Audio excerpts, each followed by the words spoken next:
창세기 32장 1절로 12절입니다. 개성경은 48페이지입니다. 구약성경 48페이지 창세기 32장 1절로 12절을 같이 읽겠습니다.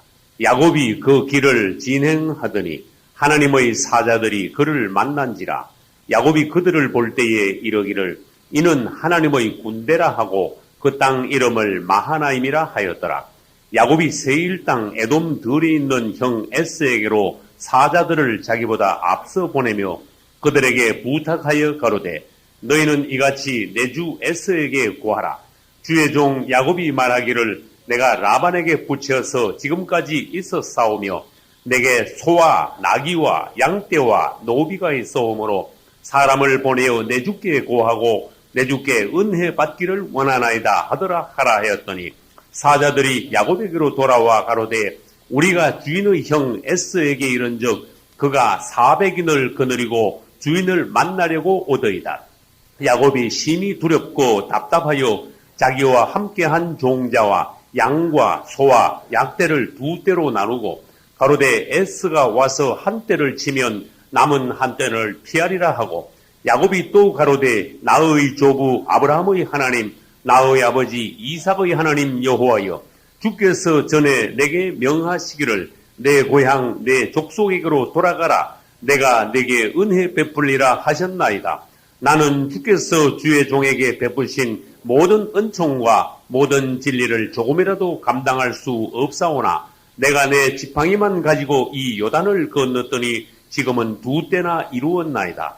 내가 주께 간구하오니 내 형의 손에서 에스의 손에서 나를 건져내시옵소서.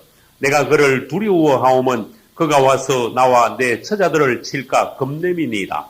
주께서 말씀하시기를 내가 정녕 내게 은혜를 베풀어 내 시로 바다의 셀 수 없는 모래와 같이 많게 하리라 하셨나이다. 아멘. 이제 우리는 창세기 32장에 왔습니다. 야곱의 이야기는 성경 창세기에서 얼마나 중요한가 하면은 창세기의 절반 정도를 차지할 만큼 야곱의 이야기는 길고도 그만큼 중요합니다. 우리의 전생에 하나님께서 우리를 어떻게 다루시고 만지시며 하나님의 사람으로 만들어 가는가 하는 것을 야곱을 통하여서 보여주시기 때문에 아브라함은 부름받아 나왔고 이삭은 하나님의 축복을 누렸고 야곱은 다룸받는 하나님의 아들의 예표입니다. 그러므로 아브라함과 이삭은 생애의 기술이 짧지만 야곱의 생애에 대해서는 그렇게 길게 나온 것은 우리가 하나님 앞에서 다룸받고 변화받는 데는 그만큼 많은 세월이 필요하다는 것입니다. 여러분들이 예수 바깥에 있을 때는 하나님의 손 안에 있지 않았습니다. 다룸 안에 있지 않았습니다. 언젠가 우리가 예수 그리스도를 믿고 주님 안에 들어온 그날부터 하나님은 우리를 만지기 시작하였습니다. 그래서 그날부터 우리를 만지셔서 정말로 하나님의 사람이 될 때까지 우리에게는 그만큼 많은 세월이 필요하다는 겁니다. 저도 사실은 초등학교 2학년 때부터 주님을 알고 주님 가까이서 있었지만 실제로 제가 다룸받기 시작한 것은 1984년 이후에요. 오늘까지 주님께서 25년 동안 저를 만지고 계시고 또 앞으로도 주님께서 저를 계속 종으로 만지시고 또 다루시고 쓰시고 하실 것을 저는 믿습니다. 여러분도 주님의 손 안에 있을 때 어쨌든 여러분은 행복한 겁니다. 주님께서 여러분을 아프게 때리시든 사랑스럽게 안아주시든 주님 안에 있다는 것은 다행이고 행복한 할렐루야. 어쨌든 하나님께서 야곱을 다루신 것은 야곱을 축복하시기 위한 과정이지 야곱 안에 저주는 없습니다. 야곱에 대하여서 하나님이 정화하시거나 야곱을 망하게 하시기 위하여 미워서 하는 모든 일은 하나도 없습니다. 이제 야곱을 어떻게 하든 하나님의 왕자, 하나님의 형상을 만들어내시기 위해서 하나님은 역사하고 계시는 거예요. 그와 마찬가지로 오늘날 여러분과 나도 마찬가지. 하나님의 작정은 뭡니까? 우리 모두를 하나님의 사람으로, 하나님의 자녀로, 하나님의 왕자들로 만들어내시기로 작정하신 것이 하나님의 계획이. 주님을 찬양합니다. 이제 그래서 야곱의 과정이 그만큼 길다는 거예요. 25장에서 야곱은 태어납니다. 형 에사오와 같이 쌍둥이로 태어났는데 두 번째로 태어납니다. 창세기 26장에는 이삭의 생애가 나옵니다. 창세기 27장에는 야곱이 얼마나 그 사기꾼 같은 기질, 그 형 속이고 팥죽 뺏어먹은 거는 25장에 나오지만은 팥죽 주고 그 장자권을 뺏은 거는 25장에 나오지만 27장에 가서는 아버지를 속이고 대신 축복을 받습니다. 형 대신. 그 결과 28장에서는 집을 떠나게 됩니다. 그래서 처음으로 베델의 꿈에서 하나님을 만납니다. 그래서 29장에는 라반의 집, 외삼촌 집에 도착하여 7년 동안 봉사하고 레아와 라헬과 결혼합니다. 그리고 30장에서는 아주 야곱의 가족이 번성하는, 20년 동안 번성하는 야곱의 가정이 일어나는 과정. 야곱이 그 라반에게 착취당하면서도 고난 고생 중에서도 하나님께서 축복하심으로 야곱의 가정이 일어나는 그러한 과정을 30장에서 보여주셨어요. 그리고 31장에서는 이제 때가 되니 하나님께서 야곱을 떠나라 하셨습니다. 라반의 집에서 떠나오는데 야반 도주식으로 떠나오다가 라반이 뒤쫓아와서 살기등등하여 뒤쫓아왔지만 하나님께서 꿈에 라반에게 나타나셔서 라반을 제어하심으로써 둘이 잘 화해가 되어 헤어졌습니다. 이제 우리는 32장에 왔습니다. 32장에서 여러분들이 이 과정, 배경, 상황들을 여러분들이 자세히 아셔야 됩니다. 자, 어떤 상황인가 다시 설명합니다. 야곱이 지팡이 하나만 들고 외삼촌 집에 갔다가 하나님의 축복으로 20년 만에 크게 번성하여 돌아오는데 이 야곱이 돌아오는 것은 하나님의 명을 따라 돌아온 것이에요. 할렐루야. 때가 되니 하나님께서 나타나셔서 야곱에게 이제는 내 고향으로 돌아가라. 네 조상 땅으로 돌아가라. 네가 출생한 곳으로 이제는 돌아가라. 그렇게 말씀하셔서 돌아오게 됐지만은 야곱의 돌아오는 길이 평탄치 않았습니다. 그럼 저는 이걸 생각했어요. 야곱이 가나안 땅으로 돌아오는 것은 성도가 천국 가는 것의 예표가 아니겠느냐. 저는 그렇게 생각했어요. 그래서 하나님께서 이 가나안 땅이라는 땅을 특수한 땅으로 지정하셨습니다. 이스라엘이 애굽에 있다가 애굽에서 나와서 광야를 통과하여 가나안 땅에 들어가는 것도 가나안이죠. 목적지가 가나안이죠. 이것도 성도가 세상에 있다가 구원받아 이 세상 교회 생활을 통하여 천국으로 들어가는 것의 예표입니다. 그래서 야곱이 가나안 땅으로 가는데 마귀가 그냥 두겠냐? 우리가 천국까지 가는데 마귀가 가만히 있겠냐? 그렇듯이. 그래서 특징이 뭡니까? 뒤에서 라반이 막 쫓아온 거야. 그림을 한번 그려볼까요? 이 가나안 땅이 여기 있습니다. 가나안 땅에서 라반이 있는 곳은 오른쪽입니다. 동북쪽에 이 하란 땅이 있어요. 여기서 이제 오는데 뒤에서 라반이 막 쫓아오는 거야. 이걸 하나님께서요 끊어놓으셨어. 하나님은 말씀하셨습니다. 돌아가라. 하나님 말씀이 돌아가라고 떨어졌으니까 아무도 야곱이 돌아가는 길을 막을 수는 없어요. 끝까지 야곱이 돌아가는 길을 막는다면은 그 사람은 하나님이 그냥 두시지 않는 거예요. 하나님께서 우리에게 향하신 뜻이 있습니다. 우리를 어떻게 하나님께서 만지시고 종으로 키우셔서 어떻게 쓰실까 하나님의 계획이 있는데 우리가 나아가는 길을 사단이 막는다면은 그것도 하나님께서 그냥 두시지 않는다는 거예요. 이제 라반을 뒤에서 쳐들어오는 라반을 하나님께서 막으셨어요.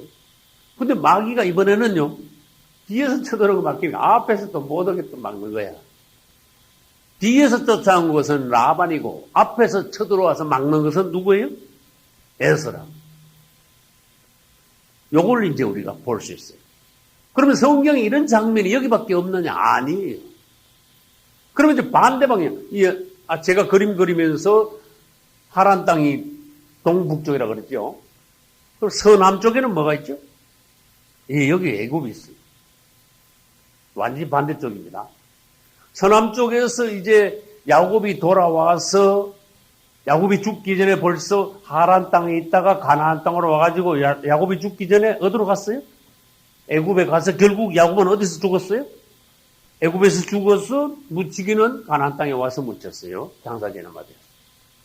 그래서 야곱 때에 이제 애굽으로 들어가서 4대 후에는 다시 가나안 땅으로 돌아오게 됩니다. 이때 이거하고 똑같은 일이 또 벌어져요.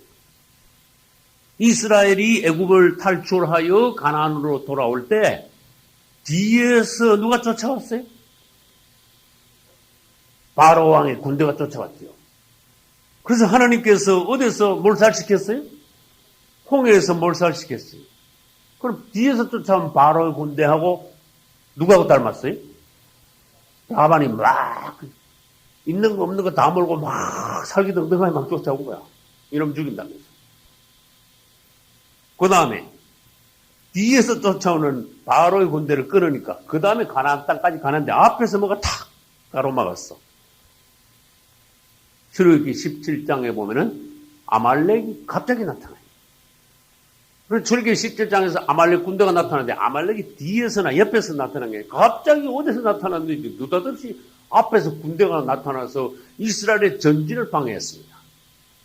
가나안 땅으로 가는 방향을 정면으로 저지했습니다. 그래서 그 군대 이름이 아말렉이에요.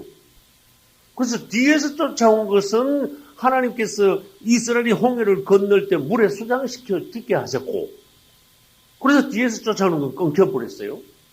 그래서 또 가는데 앞에서 나타난 에스와 같이 이번에 누가 나타났다 그랬어요? 아말렉이 나타났죠. 그러면 아말렉하고 누구하고 닮았어요? 아말렉하고 에스는 닮았다. 그러면 질문합니다. 에스는 성격이 야곱과 비교하여 에스는 어떤 사람이에요? 육적인 사람이라 이렇게 봐야 돼. 왜냐? 배고픈 거 그거 못 참아가지고 팥죽 한 그릇에 장작건 다 팔아먹었으니까. 장작건이 뭔지 몰라. 축복건이 뭔지 몰라. 이게 얼마나 놀라운 건지 장작건. 하나님의 하나님의 장자가 되는 것이 뭔지 몰라. 영적으로. 영적인 영 자체를 모르는 거야. 그러니까 뭐 배고프니까 못 참으니까 이게 뭐 중요하네. 내 죽으면 뭐 다 그만이지 이러면서 팥죽 한 그릇에 세상에 제일 하찮게 팔아먹은 것이 에스가 팥죽 한 그릇에 장작건 팔아먹은 거야. 이거는 뭐 얼마나 엄청난 거를 값없이 팔아먹었는지. 그래서 에스는 뭐냐? 육적인 사람을 대표하는 거야. 요런 에스가 적그리스도가 등장하면 또 나타난다. 에스의 후예들. 적그리스도 나타나면은요, 666 표 안 맞는 사람은 전부 다 생활을 못하게 하죠. 그때 잠깐 생활을 유지하려고 적그리스도한테 가서 자기의 축복권, 하나님을 버리고 하나님의 장자가 되는 그러한 축복권을 팔아먹고 그 대신에 마귀로부터 666 표를 받고 잠깐 얻어먹는 거야. 목숨을 잠깐 더 부지하는 거야. 그러니까 그게 뭡니까? 에스의 후예들이지. 그래서 에스는 육체를 상징합니다. 아말렉이 뭡니까? 이게 바로 육체를 상징하는 거야. 그래서 닮았죠. 그럼 봐요. 뒤에서 따라오던 바로의 군대는 홍해를 건너면서 수장시켰는데 아말렉 군대는 어떻게 이겼습니까? 이걸 또 물어줘요. 어떻게 이겼죠? 싸워서 이겼습니다. 어떻게 싸웠습니까? 싸워서 이기는 이기는데 제일 중요한 건 뭔가 하면은 요수아가 한만 잘 싸워도 누구한테 달렸어? 승패는? 모세한테 달렸어. 모세가 뭐 하면 이기고 뭐 하면 모세한테 달렸어. 앞만 봐도. 뭐, 기도하면은 이기는 거고, 이거만 내려왔다 그러면, 손만 내려오면 당장 지는 거야. 아, 여러분, 이게 굉장히 영적인 중요한 부분이에요. 지금도 말이에요. 여러분들이 정말로 주님을 향하여 간절히 손들고 기도할 때, 간절한 마음으로 주님을 찾을 때, 여러분들은 전진하고 있는 것이고, 또, 전진을 방해하는 마귀를 이기고 있는 순간이지만, 여러분이 기도 안 할 때는, 도로 어떻게 돼? 뒷걸음치는 거야. 도로 내리막만 나오는 거야.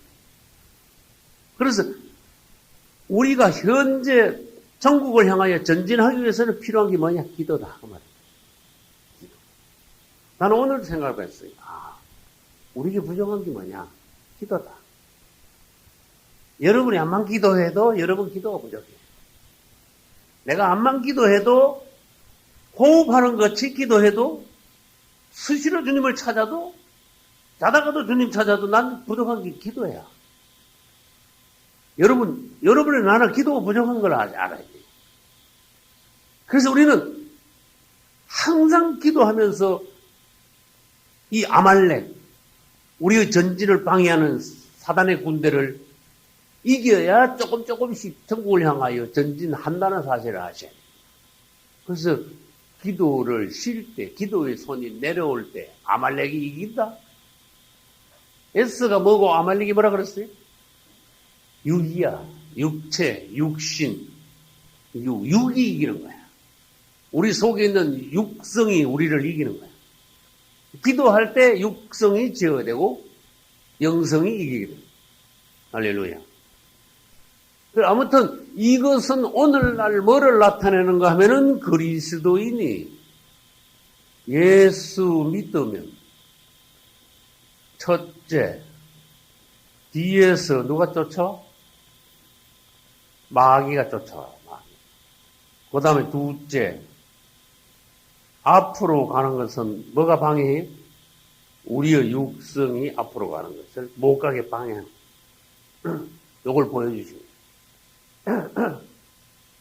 그럼 뒤에서 우리가 예수 믿으면 반드시, 예수 믿는 사람은요, 반드시 예수 믿었다고 다 된 게 아닙니다. 뒤에서 마귀가 와가지고 목덜미를 잡고 도로 끌고 가려고 그래. 100% 다 그래. 성경이 보여주셨어. 그럼 뒤에서 쫓아오는 마귀를 이기는 방법은, 끊는 방법은 뭐다? 이거 보여주셨잖아요. 뒤에서 바로의 군대가 따라올 때 끊는 방법은 뭐다? 홍해만 건너면 된다 그랬어. 맞죠? 그러면 오늘날 우리가 예수 믿고 홍해 건너는 방법은, 홍해는 물이지요. 세례나 침례 받는. 할렐루야.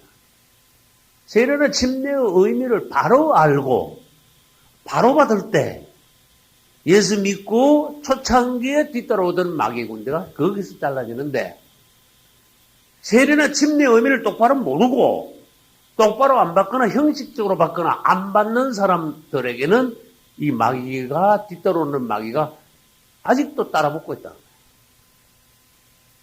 그 다음에 이제 뒤따라오는 마귀가 끊어졌어요. 그 다음에 우리가 앞으로 천국으로 향하여 나아가는데 우리가 앞으로 만나게 신앙 전진 못하게 뭐가 방해해요? 이제는 우리 자신이야. 내 안에 있는 육성이 우리 자신을 방해해요.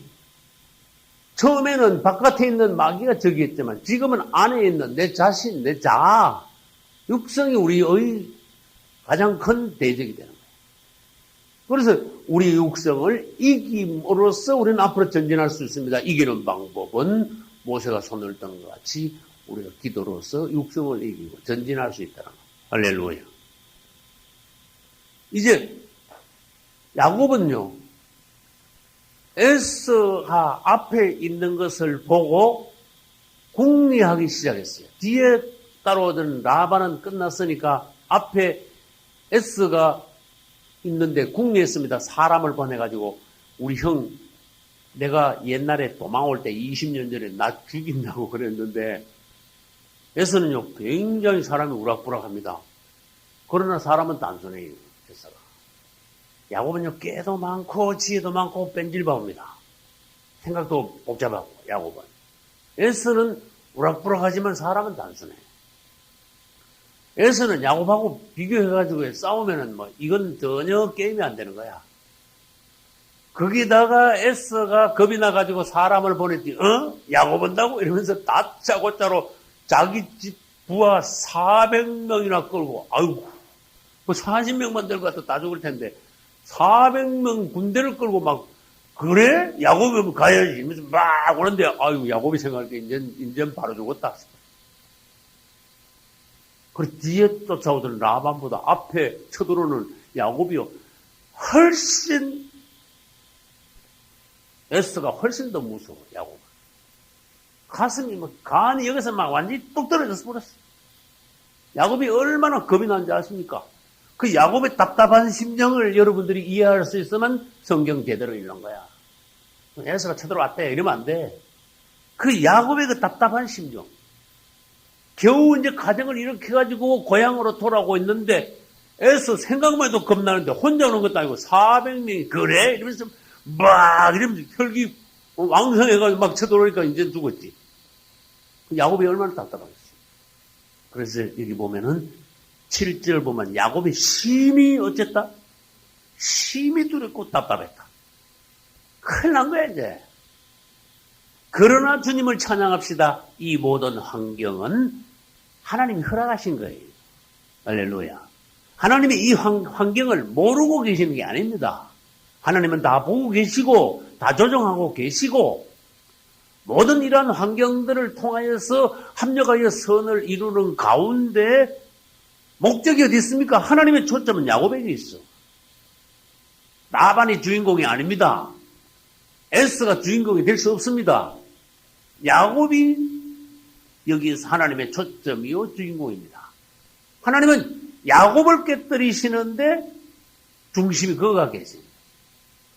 그래서 에서를 동원해가지고 야곱을 위협하고 야곱에게 압박을 가할 때 야곱이 대단히 급하겠죠. 어쩔 줄을 모르겠죠. 그럴 때 하나님께서는 무슨 역사를 일으키시려고 지금 계획하고 있습니다. 그런데 야곱은 어떻게 하는가 봅시다. 야곱이 시비 두렵고 답답하여 자기와 함께한 종자와 양과 소와 약대를 어떻게 했다? 그러니 400명이 쳐들어온다니까 당장에 일어나더니 뭐라 했는가 하면 얘들아 이 전부 다 두 대로 나누라. 두 덩어리로. 사실을요. 야곱이 떠나오면서 요 조금 전에 군대를 만났어요? 안 만났어요? 그럼 군대 만나면 우리 아까 읽었잖아요.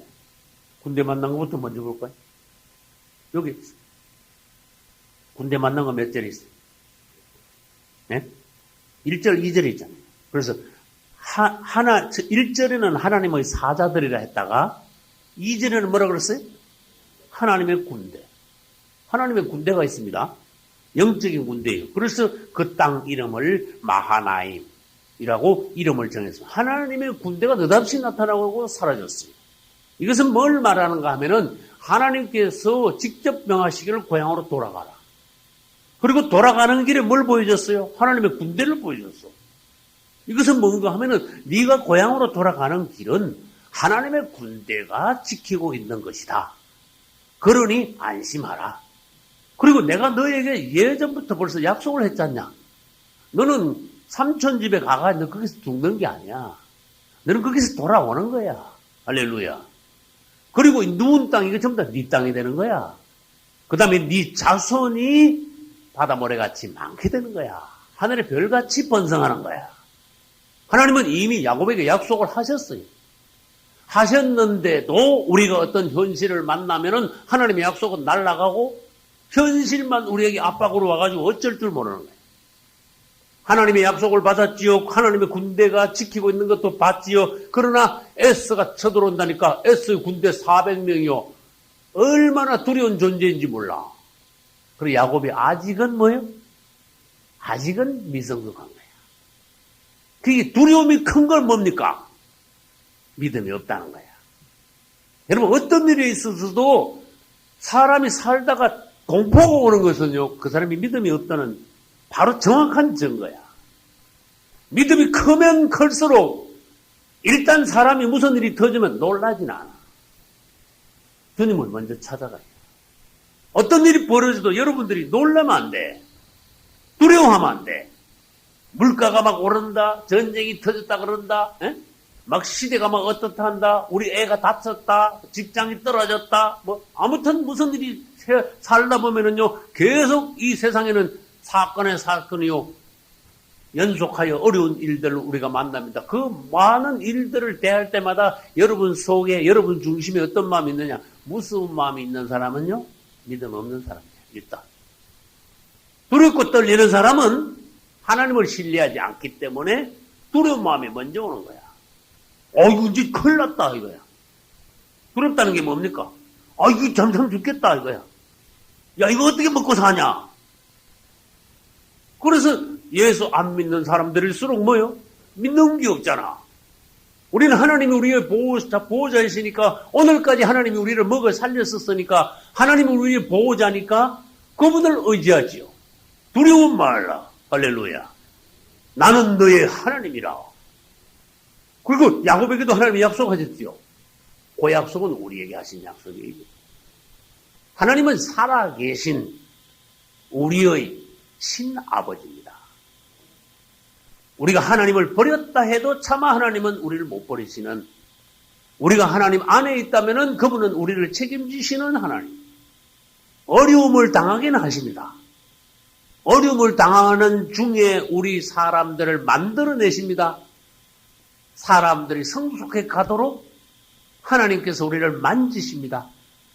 모든 과정을 통하여 하나님의 자녀가 되게 하십니다. 그러나 우리를 저주하지는 않습니다. 할렐루야. 그리 에서가 쳐들어왔는데 야곱이 막 벌벌 떨었죠. 어쩔 줄 모르고 너무 답답했죠. 야곱은 믿음이 없어. 여러분도 생활에서 공포심이 몰려만. 이야, 애들 어떻게 교육시키냐? 야, 앞으로 어떻게 먹고 사냐? 여러분들 절대로 하나님을 믿고 어떤 일을 만나더라도 두려워하셔야 돼요. 담담하시라. 어떤 사람이요? 조금 일이 있으면 두려워하는 사람은요, 조금 잘 되면 또 너무 교만해져. 기고만장해져. 둘 다 틀리는 거야. 조금 어려워도 담담하시고, 하나님이 여러분을 높였을 때도 잠잠히 주 안에서 기뻐하시고 감사하세요. 할렐루야. 야곱이 막 두려워서 어쩔 줄을 몰라. 그러고 나니까 하나님을 의지한 게 아니고 머리가 먼저 돌아갔어. 무슨 일을 먼저 했어요? 야, 에스가 와가지고 막 박살을 낼 테니까 이거 한 덩어리를 쓰면 안 되겠다. 일단 나눠야 되겠다. 두 덩어리로 나눠다가 한 덩어리를 막 박살을 내면 한 덩어리나 도망가야 되겠다. 여러분이 아이고 이게 애기 장난 같은, 암만 그래도 에서가 400명 데려가지고 두 덩어리 나눴다 해서 두 덩어리 그럼 5일이나 10일이나 가겠어요? 두 나눠. 그게 너무 말이 안 되는 그 궁리를 하는 거야. 야곱이. 하도 답답하니까 야곱이 이런 궁리를 짰는데 그다 의사야. 여러분 생활하다가 답답하다고 그런 미숙한 유치한 궁리를 짜지 마라. 머리 굴리지 마라. 차라리 아무 생각하지 말고 주님 앞에 나가셔요. 그래서 먼저 주님께 보고를 해요. 보고. 주님 이런 일이 생겼습니다. 이것이 뭡니까? 그리고 여러분 자신을 돌아봐. 여러분 자신을 돌아보면은 이 일이 일어나는 데 대한 내가 어떠했기 때문에 이 일이 발생했는가? 또 이 일이 일어난 데 대해 하나님이 어떤 뜻이 계시는가? 이 일을 통하여서 하나님은 내가 어떻게 하기를 원하시는가? 나를 어떻게 만드시려고 그러시는가? 또 하나님을 믿어야 됩니다. 그분은 이 일을 알고 계시고 이것을 통하여 합력하여 선을 이루실 것이고 결국은 사람 보기에는 놀랄 일 같고 어려운 일 같고 답답한 일 같지만은 결국은 이것이 축복이 되리라. 최소한 이 정도는 돼야 되거든. 그래서 하나님 앞에 나가서 주님 앞에서 마음을 열고 기도하면서 주님 앞에서 많은 시간을 여러분들이 보낸다면은 주님으로부터 오는 게 있어요. 사람이 암만 둔해도 하나님 앞에 가서 자꾸 있으면 오는 게 있다니까. 깨닫는 게 있어. 뭔가 보여. 그냥 평소에 깨닫지 못했던 하나님 앞에 가서 조용하게 있으면 평소에 깨닫지 못한 어떤 부분들이 보이게 돼. 내 자신이 보이게 돼. 아, 이게 뭔가 하는 것이 객관적으로 깨닫게 돼. 또 하나님으로부터 뭔가 오게 돼. 그 다음에 답답하고 두렵고 공포에 떨리던 마음이 평강이 오기 시작해. 할렐루야. 이건 진짜 실제적이야. 이건 좋은 거예요. 여러분들이 그 정도만 된다면은 그래도 여러분이 믿음이 있는 겁니다. 근데 야곱은 그렇지 못했어. 얼마나 답답한지 두 때로 나눠가지고 살궁리하기에 바빠. 그래도 암만 그래도 뭐 마음은 답답하거든. 그러니까 할 수 없이 겉에서 하늘께 가서 기도를 한 거야. 어쨌든 기도한 건 잘한 겁니다. 할렐루야. 여러분이 만약에 기도를 안 하면 더 답답하게 만듭니다. 조금 답답할 때 기도하는 게 낫고, 차라리 답답하지 않을 때 평소에 기도하는 게 낫고, 이 일이 있어야 하나님 찾고, 답답해야 하나님께 가서 구하고, 죽을 지경돼야 하나님께 부르짖고, 그러면은요, 속 뜬다고 해요. 아쉬우니까 찾아온 거예요. 그런 식밖에 안 돼요. 평소에 하나님 앞에 여러분들이 오래 머물고, 주님 앞에 기도하고, 주님하고 가까이 하고, 어떤 사람하고 계속 굉장히 이렇게 사이가 좋게 늘 소통한다면 그 사람 마음을 서로 잘 알잖아요. 그 사람하고 아무 이상 없잖아. 그래서 여러분들이 너무 답답할 때만 하나님 찾지 말고 평소에 하나님 많이 찾아놓으시기 바랍니다. 할렐루야. 야곱은 너무 답답하니까 이제 할 수 없이 하나님을 찾았는데 하나님 앞에 기도하기 시작합니다. 어디 있습니까? 9절.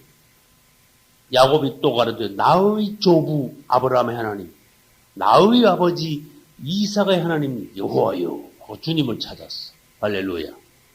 이건 잘한 거다. 여러분, 야곱이 기도는 한 거는 아무튼 잘한 겁니다. 여러분, 어쨌든 빨리 기도할수록 좋습니다. 근데 야곱의 기도의 내용이 어떠한가 또 오늘 그걸 살펴봐야 되겠습니다. 주께서 전에 내게 명하시기를 내 고향 내 족속에게로 돌아가라. 내가 내게 은혜를 베풀리라 하셨나이다. 이건 좋은 기도예요. 여러분, 좋은 기도는 뭡니까? 야곱이 한 거 이건 좋은 기도야. 야곱이 기도를 처음 했으면서도 좋은 기도를 했어. 야곱은요, 하나님께서 전에 약속하신 것을 붙잡았어. 할렐루야. 여러분, 약속하신 것을 붙잡는 것은요, 굉장히 좋은 기도예요. 하나님께서는 우리에게 약속을 하셨습니다. 성경을 통하여서 수많은 약속을 우리에게 하셨습니다. 그리고 개인적으로도 여러분들에게 간혹 약속을 하십니다. 그냥 지나가던 어떤 아저씨가 말한 것처럼 듣지 말고 하나님의 약속을 명심하라고, 붙잡아라 그 말이에요. 그리고 하나님의 약속을 신뢰하면서 붙잡을수록 하나님이 그것을 기뻐하시고, 주님 그 약속하셨잖아요. 아, 주님께서요 약속을 했잖아요. 전에 당당하게 우리가 말할 때 하나님은 말하자면 꼼짝 못하면서 하나님께서는 그 기도를 기뻐하시는 거예요. 할렐루야. 전에 해주시기로 했잖아요. 야곱이요 하나님의 약속을 딱 붙잡았어. 하나님 꼼짝 못하는 거예요. 전에 내 족속에게로 돌아가라 하셨잖아요. 근데 지금 이런 일이 만났습니다. 처음부터 그런 기도를 했으면 좋았는데 두 때로 나나가에 살궁리 실컷하다가 그래도 안 되니까 답답하니까 어떻게? 답답하니까 할 수 없이라도 기도를 합니다. 기도를 했는데 그래서 기도가 좋은 기도를 했어요. 아무튼 제가 삼촌 집에 갈 때 지팡이 하나 들고 왔는데 지금 두 때나 큰 때를 이루었습니다. 주님 감사합니다. 그러나 주님께서 돌아가라 하셔서 돌아가긴 합니다만은 에스더가 앞에 오고 있습니다. 저는 심히 답답합니다. 에스더가 우리 가족 다 죽이게 생겼습니다. 에스더의 손에서 저를 살려주십시오. 하나님이 전에 약속하신 게 있지 않습니까? 할렐루야. 여러분, 하다못해 성경 전체를 통해서 하나님께서 여러분들에게 하신 약속을 붙잡으셔야 돼요. 약속을 붙잡고 하는 기도는 정말 살아있는 기도예요. 정말 능력 있는, 실효가 있는 기도예요. 할렐루야. 저는 개인적으로도 하나님 앞에 약속을 수없이 많이 받았습니다. 그러나 많은 약속이 이루어졌습니다. 할렐루야. 그러나 아직도 많은 부분들이, 저는 하나님의 약속이 아직도 이루어지지 않은 부분들이 있습니다. 그래서 제가 건강이 별로 좋지 않아도 저는 약속을 붙잡아요. 주님, 제가 아무리 건강이 좋지 않아도 하나님의 약속하신 것이 있습니다. 이건 아직 이루어지지 않았습니다. 주님이 이 부분을 책임지셔야 됩니다. 할렐루야. 그리고 우리가 종들이요, 자기 자신의 건강을 자기가 돌봐야 됩니다. 하나님만 너무 믿고 뭐 건강, 자기 몸도 안 돌보고 자기 몸을 마구 하다가 몸 다치고 건강을 손해보는 것은 지혜롭지 못한 거예요. 주의 종들이 자신을 잘 돌봐요. 몸뚱아리가 우상이 되면 안 되지만은, 죄송합니다. 여자들은 몸뚱아리가 우상되기 싫어. 자기 외모, 미모에 너무 신경 쓰고, 이거는 몸뚱아리가 우상이 되는 거지만은, 잘못하면은 어떤 사람들은 자기 몸을 혹사하여 건강 관리를 못할 때, 이것도 또 하나님 앞에서 잘못된 거예요. 주님을 위하여 내 몸을 드리기 위하여, 내가 건강하여 주님의 일을 많이 오래 크게 하기 위하여 내 몸을 관리하는 거, 이것이 좋은 거예요. 할렐루야. 몸은 주를 위한다. 난 여기서 은혜를 받았어. 주는 몸을 위하신다. 할렐루야. 몸은 엄난을 위하여 있지 않다. 저는 여기서 은혜를 받았어. 이 몸을 사람들이 잘못 쓰면은 이 몸 가지고 죄 짓는다. 엄난의 도구가 된다. 사욕의 도구가 된다. 몸이 우상덩어리가 된다.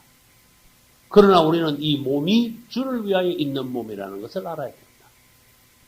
내가 너희에게 권하노니 너희 몸을 하나님이 기뻐하시는 산제사, 산제물로 드리라. 이는 하나님이 기뻐하시는 영적 제사다. 할렐루야. 그래서 여러분 몸을 하나님께 드리기 위하여서 몸 관리 잘 하시기 바랍니다. 이제 야곱은 기도하면 잘했습니다. 그래서 기도하고 난 뒤에 마음이 좀 편안해야 됐는데, 기도를 하기는 잘했는데 기도하고 난 뒤에 또 마음이 별로 안 편해. 기도하고 난 뒤에 어떻게 했는지 여러분 잘 봐요. 기도를 9절에서 12절까지 했어요. 맞죠? 9절에서 12절은 야곱의 기도입니다. 내용이 좋습니다. 그런데 13절에 가서 야곱이 드디어 평강을 찾았습니다. 이런 말이 나오면 좋았는데, 야곱이 거기서 격려하고 그 소유물 중 에스를 위하여 예물을 택하니 암염소, 수염소, 암양, 수양, 그 다음에 전나는 암약대, 새끼, 그 다음에 암소, 황소, 그 다음에 암나귀, 그 새끼, 쫙 나열하는데 이게 가지수가 몇 가지인가 하면 9가지야. 무슨 말인지 알겠죠? 이게 지금 짐승 종류가 9가지예요. 16절을 잘 봐요. 그것을, 이 9가지를 각각대로 나눴다, 이래놨어요. 이거 성경을 잘 읽어야 돼요. 그러니까 아까는 2덩어리로 나누다가, 이제는 또 답답하고 기도하고 난 뒤에 아직도 답답하게 남아있으면 이번엔 생각을 또 달리 해가지고 9덩어리로 나왔어. 짐승 종류대로. 이 짐승들을 각각대로 나눴다. 9덩어리로 나눠서 종들의 손에 맡겼다. 그 종들에게 이르되 나보다 앞서 건너가서 각대로 상거가 뜨게 하라. 9무대기가 앞으로 한 무대기가 또 2무대기하고 3무대기하고 무대기로 이제 9무대기를 자기보다 앞서서 내보냈습니다. 그리고 난 뒤에 이제 에스더를 만나면 제일 앞에 무대기부터 이제 차례차례로 만나면서 이제 뭐라고 말하는가 하면 저 뒤에 야곱이 형님을 만나러 옵니다 하고 이제 이 에스더에게 앞에 있는 사람들에게 먼저 뭐를 주라 그랬어요? 예물을 형한테 전해라. 그리고 이제 17절, 18절, 19절 쭉 보면은 너희도 에스더를 만나거든 이렇게 해라. 20절 또 너희는 말하기를 주의 종 야곱이 우리 뒤에 있다 하라 하니 이는 야곱의 생각에 내가 내 앞에 보내는 예물로 형의 감정을 푼 후에 대면해야 되겠다. 이거는 뭡니까? 야곱이 아직도 국리를 계속하고 있다는 거예요. 그래서 야곱에게 이제 선물을 자꾸 보내가지고 형 에서의 감정을 푼 후에 만나면은 에서가 감정이 좀 풀릴 것이다. 이것은 뭡니까? 야곱이 아직도 궁리하고 있다. 뭔가 아직도 수단과 방법을 강구하고 있다. 그런 뜻이에요. 그래서 이제 야곱이 그리고 난 뒤에 이제 기도하고 난 뒤에 그렇게 이제 했는데 하나님께서 보시기에는 아직도 야곱이 손댈 부분이 너무 많아. 너무 많으니까 하나님께서 이 극적인 순간에 직접 오셔서 야곱을 이때 만지셔야 되겠다. 하나님은 때를 하십니다. 여러분이 이렇게 사시는 동안에 하나님이 이렇게 만지시기는 만지시는데 어떨 때는요 이렇게 위로도 하시고 어떨 때는 약하게 만지시고 그러시다가 어느 때 가면은 극적으로 아주 강하게 손을 대실 수가 있어요. 야곱은 평생 동안 하나님 앞에서 계속 만짐받았습니다. 다루심 받았습니다. 그런데 야복 강가에서 가장 크게 꺾였습니다. 그때가 가장 중요한 때이기 때문에 하나님께서 그 시점에 오셔가지고 야곱을 가장 크게 다루셨어요. 이제 주님이 이제 직접 오시게 돼 있어요. 그래서 우리는 몇 절 볼까요? 22절부터 보겠습니다. 22절. 밤에 일어나. 이제 밤을 새는데 야곱이 밤에 잠이 도저히 안 되니까 자다가 일어났는지 아무튼 한밤중에 일어나서 두 아내와 두 여종과 11 아들을 인도하여 야복 나루를 건넜다. 두 아내가 누굽니까? 레아와 라헬. 두 여종은 누굽니까? 그렇죠. 빌하와 실바. 11 아들은 누굽니까? 르우벤부터 시작해가지고 막내 누구? 요셉까지입니다.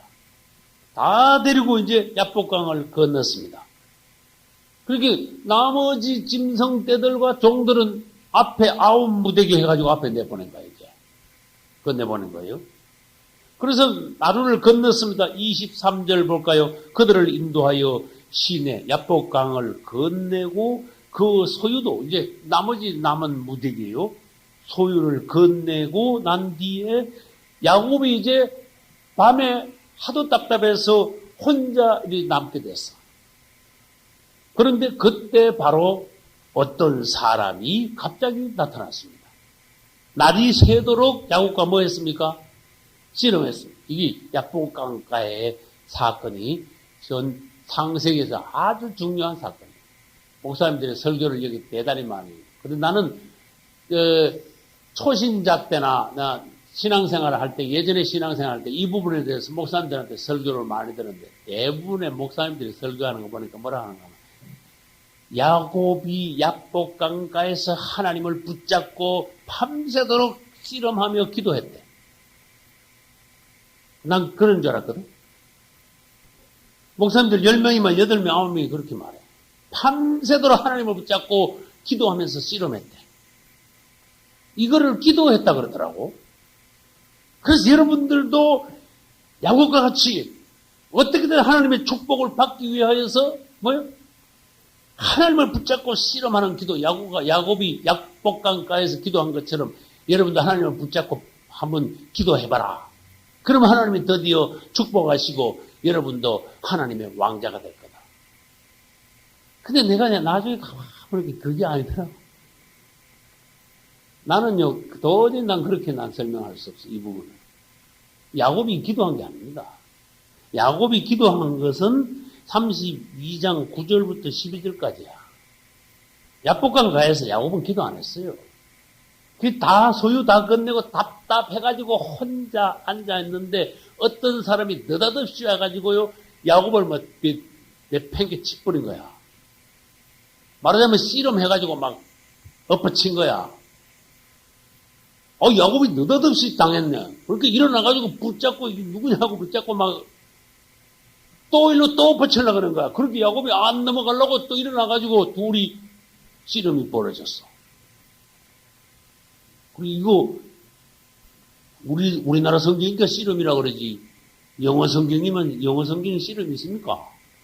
레슬링이 벌어진 거야. 레슬링. 둘이 막 씨름을 시작했는데, 어떤 사람이 갑자기 나와서 씨름을 벌였는데, 힘이 얼마나 센지 야곱이 뭐 못 당하겠어, 막. 그런데 야곱은 또 뭐가 세냐? 깡다구가 세. 야곱은. 얼마나 깡다구가 찔긴지 몰라. 근데 씨름을 하는데, 얼마 동안 씨름을 하는지 아세요? 예? 24절 끝에. 날이 새도록. 그러면 도대체 몇 시간을 씨름했다는 겁니까? 한번 계산을 간단하게 해봐요. 날 새도록 새벽에 가요. 날이 헌하도록 씨름을 계속했대. 성경은 거짓말이 아닙니다. 예? 최소한 밤 12시부터 했다 그래도 6시간 이상 한 거야. 맞죠? 그 밤 10시부터 했으면 8시간 한 거고, 12시부터 했으면 6시간 한 거고, 이스라엘은 6시가 되면 날이 새요. 아침 6시. 그러면 씨름을 얼마나 오래 했다는 걸 알아야 돼. 그럼 봐요. 야곱이 이처럼 오래 씨름을 한 게 도대체 이게 무슨 사건이냐. 어떤 사람이 왔다는데 이 사람이 누구냐? 씨름을 또 왜 했냐? 여러분, 다시 말합니다. 야곱이 기도한 게 아닙니다.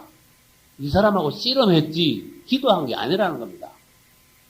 기도는 우리가 하나님께 달라고 간절히 하나님을 붙잡고 늘어진 거지만은 이거는 반대야. 이 사람이 와가지고 야곱을 그냥 맺혀버린 거야. 이건 다른 말로 해볼까요? 하나님이 야곱을 끄끌어 오셨지 야곱이 하나님을 붙들고 기도한 것이 아니라는 거예요. 그래서 이 장면을 전체적으로 다시 돌아봅시다. 야곱은 하나님이 보니까 여기서 꺾여줘야 되고 완전히 깨져줘야 되는데 아직도 머리를 돌리고 궁리를 하고 수단 방법만 찾고 뺀질뺀질해. 어떻게든 살 궁리하고 그래서 야곱이 아무리 답답해도 깨지질 않는구나. 내가 가서 야곱을 완전히 깨뜨려놔야 돼. 그래서 이 사람이 나타났는데 또 어떤 사람은요 천사하고 씨름했다면 그것도 안 됩니다. 그렇게 해석하면. 그분이 직접 오셨습니다. 할렐루야. 여러분, 정말로 야곱과 씨름한 분이 천사라고 생각합니까? 하나님이라고 생각합니까? 하나님이. 즉, 다시 말해볼까요? 정확하게 말해볼까요? 우리 예수님이에요. 예수님. 하나님이 육체로 오시면 우리 예수님이 된 겁니다. 맞죠?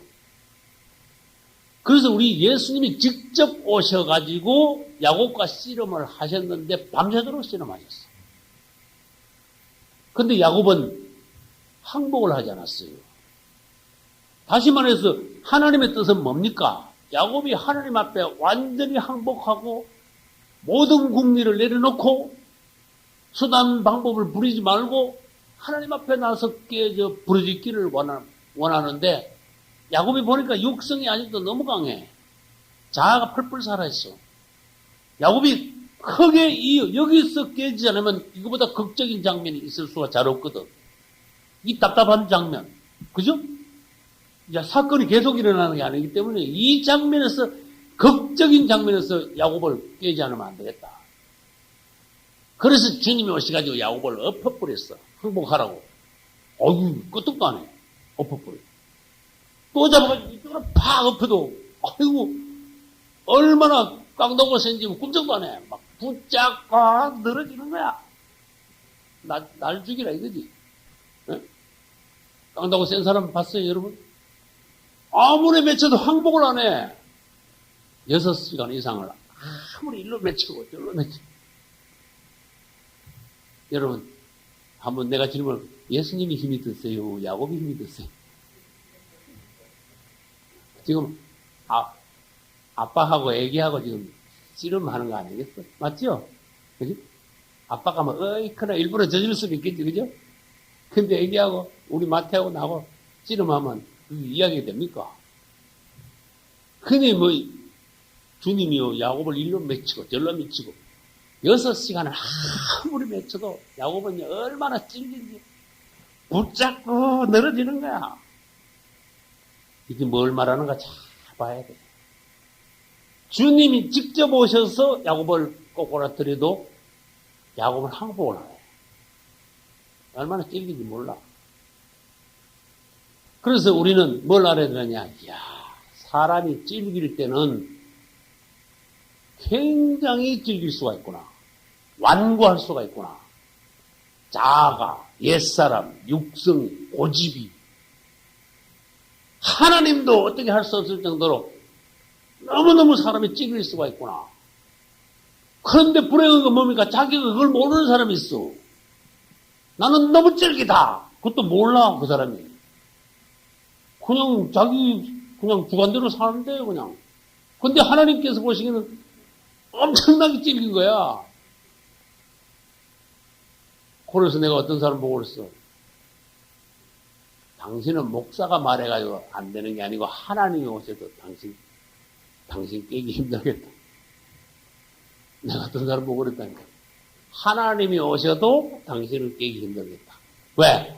야곱도 6시간을 암만 맺혀도 항복 안 했으니까. 그래서 여러분, 오늘날 그리스도인들 중에 이처럼 고집이 센 사람들이 상당히 많다는 거야. 다시 말합니다. 자기가 모르게 고집이 센 사람이 많다는 거야. 여러분, 하나님 앞에서는 사람이 굉장히 연해야 돼. 할렐루야. 마귀 앞에서는 강하고 담대해야 돼. 이 강약이 분명히 된다, 사람이. 그래서 계시록 3장에서 주님께서 네가 차든지 또 뭐요? 더웁든지 하기로 원하나. 찰 때는 차라, 더울 때는 더우라. 연할 때는 한없이 하나님 앞에 연하고, 강하고 담대할 때는 아주 사자같이 강하고 담대하라. 그런데 하나님 앞에 와가지고 막 황송 고집을 막 뒷다 부리고 마귀 앞에 가서는 뭐 꼼짝도 못하고, 그게 말이 됩니까, 그러면? 하나님께서는요, 야곱을 깨기로 작정했어요. 왜? 야곱을 향한 하나님의 뜻이 아주 깊습니다. 아브라함, 이삭, 야곱 때 가가지고 다 이제 축복이 본격적으로 막 번성을 해줘야 돼. 그런데 야곱이 깨지지 않은 상태에서 복을 받으면 말이 안 되는 거야. 여러분들이 팍싹 깨져준다면은 야곱 때에 번성한 것처럼 여러분들을 향한 하나님의 축복이 한량없이 예비가 돼 있는데 깨지기 전에는 복을 줘서는 안 돼. 하나님. 이스라엘이 변화받기 전에는 가나안 땅에 들어가면 안 돼. 무슨 말인지 알겠죠? 이세만 들어가야 돼. 이세가 뭔데? 거듭난걸 이세라 그래. 가나안 땅에는 이스라엘이 이세만 들어갔어. 그래서 야곱을 완전히 변화시키기 위하여. 왜? 야곱의 그 때부터 시작해가지고 놀라운 하나님의 경륜이 있기 때문에. 그 가족이지만은 밑에 내려가서 하나님의 왕국을 이 땅에 세워야 되기 때문에. 그 족속 중에서 예수님이 나셔야 되기 때문에. 야곱을 하나님은 그냥 둘 수가 없어요. 그래서 야곱을 만들려고 하는데 야곱은 그것도 몰라. 자기의 육성이 얼마나 질긴지 몰라. 머리가 얼마나 팽팽 돌아가고 수단과 방법과 고집이 얼마나 센지 그 하나님이 앞만 두드려 엎어도 항복을 안 해. 할 수 없이 주님이 어떻게 하신지 아세요? 그렇게 밤새도록 하다가 또 대낮에 또 씨름을 계속할 수 없잖아. 그 새벽 되니까 하나님이 이제 가실라 그래. 나 가야 되겠다. 아이고 야곱이요. 아이고 죽겠다고 손 놓고 퍼졌으면 당했는데 새벽까지 하고도 막 꽉 잡고 꿈쩍 나는 거야. 안 놓는 거야. 그래서 주님이 할 수 없이 어떻게 했어요? 여러분 너무 고집 부리면요 어느 때 가면 여러분 얻어 터진다는 걸 알아야 돼. 하나님이요 때릴 때를 정확히 아셔. 난 야곱의 한두 배를 때리신 주님을 찬양합니다. 얼마나 정확히 아시는지 몰라. 여러분 밤새도록 뭐 할 거 뭐 있어. 그냥 초저녁에 오자마자 한 대 때렸으면 그건 뚝 부러지고 끝난 거 아니겠습니까? 근데 하나님은 그러려 하느냐? 아니. 밤새도록 끄끄봐도 안 되거든. 야곱아, 너 네 자신이 얼마나 찔린지 알겠지? 그러나 내가 힘이 없어 너를 못 꺾은 게 아니야. 시간이 다 되도록 내가 너한테 시간을 줬다. 새벽이 되도록. 많이 참으면서 내가 너를 다루면서 네가 꺾이기를 항복하기를 기다렸지만 너는 날이 밝도록 너는 나한테 항복하지 않았다. 나한테도 방법은 있다. 한 대만 때리면 넌 끝이다. 가장 중요한 부분 있죠. 아주 정확하게 한도 뼈를 한 대만 딱 때릴게 똑 부러진 거야. 주님을 찬양합시다. 여러분이 고집을 부리면 주님이 여러분 어디를 때려야 되는가 하세요. 어떤 사람은 사업을 두드려 맞고, 어떤 사람은 자기 자신이 맞고, 어떤 사람은 자식이 병이 나거나 일런 수가 있고, 어떤 사람은 막 평생 모은 돈이 해가 다 날아가는 수가 있고, 어떤 사람은 친구로부터 배반당해 인생의 가장 쓴맛을 보기도 하고, 여러 가지 어려움을 주는데 주님은요, 정확하게 그 사람을 다루기 위하여 어려움을 주시는 거예요. 야곱이 제일 찔긴 부분이 어디냐? 그 제일 찔긴 부분을 때리지 않았겠습니까? 그죠? 연에서 뭐 할랑할랑 하는 부분을 때린 게 아니야. 가장 찔기고 강한 부분, 한도 뼈를 한 대만 딱 때려가지고 뚝 부러뜨렸어. 한도, 방치뼈라고 합니다. 방치하고 다리하고, 이 방치죠. 엉덩이, 방치하고 다리하고 연결된 부분, 거길, 그 마디를 때릴 거예요.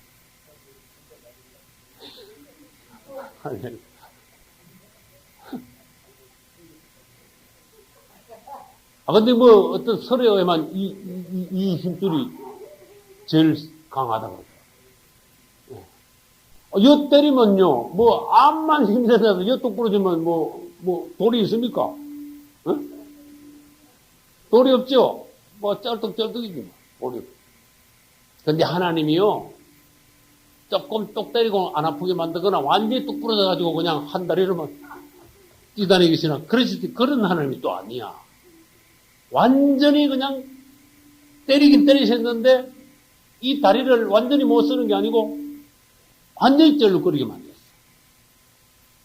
우리 하나님이 얼마나 지혜로운지 몰라. 정확한 곳에 가장 강한 부분을 한 번만 건드려가지고 야곱을 완전히 부러뜨려 버렸어. 야곱은 더 이상요, 하나님 앞에 뭐 어떻게 할 수 없어. 왜? 하나님의 손맛을 보니까, 이거 밤새도록 씨름한 거, 이거는 나하고 장난친 거구나. 때문에 알겠어. 하나님의 손이 그에게 한번 딱 닿았을 때, 야곱은 하나님께 만진 바가 된다.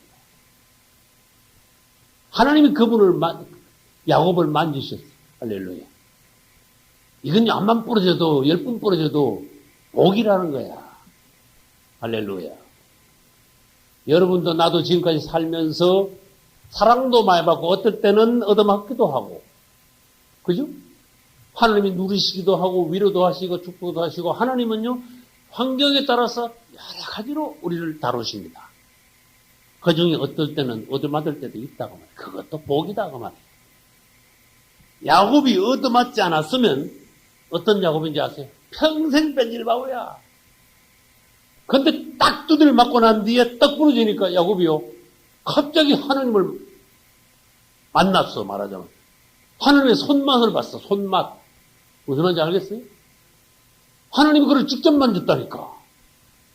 그러니까 하나님을 체험했어. 하나님의 손이 그를 딱 때렸을 때 하나님을 느꼈어. 그 다음 느낀 것뿐만 아니라 정말로 자아가 부러져 버렸어. 완전히 옛사람이 죽어버렸어. 탁 부러진 건 뭡니까?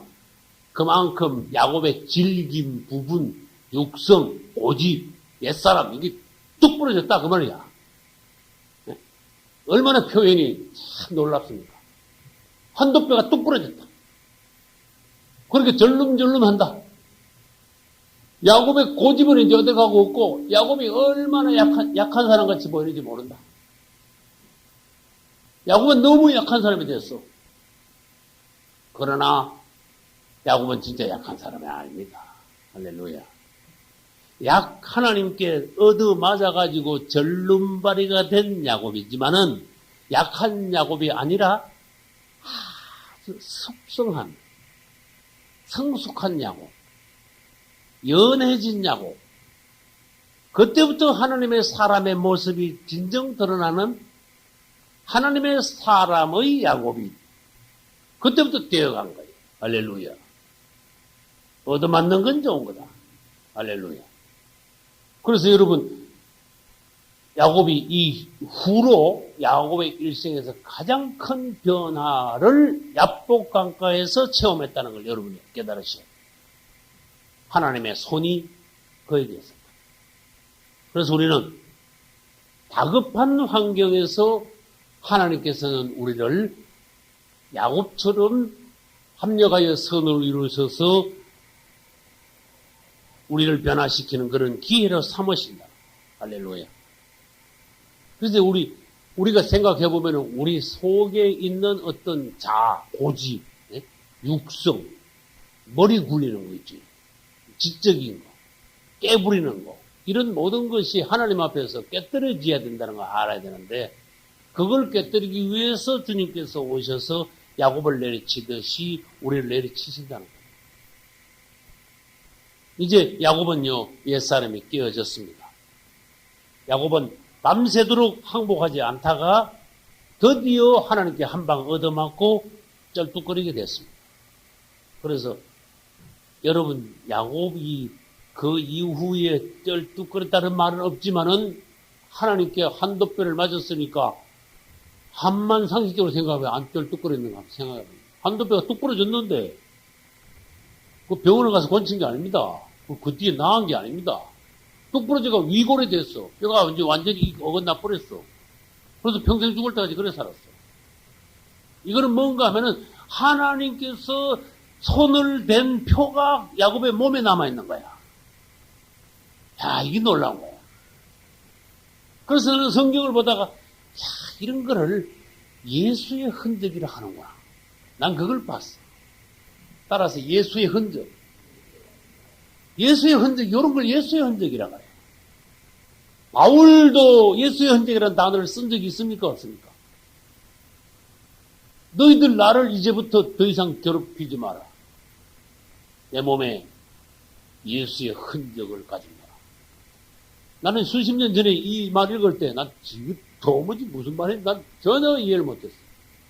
그러나 우리가 체험을 겪고 야곱하고 바울하고 또 비교할 때 우리의 모든 생활을 통해서 성경 전체를 통해서 하나님께서 어떤 사람을 만질 때 그 만진 흔적이 그 사람에게 남아있을 때 그것은 뭡니까? 축복입니다. 그것은 예수의 흔적이라 할 수 있습니다. 바울도 자기 몸에 예수의 흔적이 있었다 그랬습니다. 바울하고 야곱하고는 닮았습니다. 할렐루야.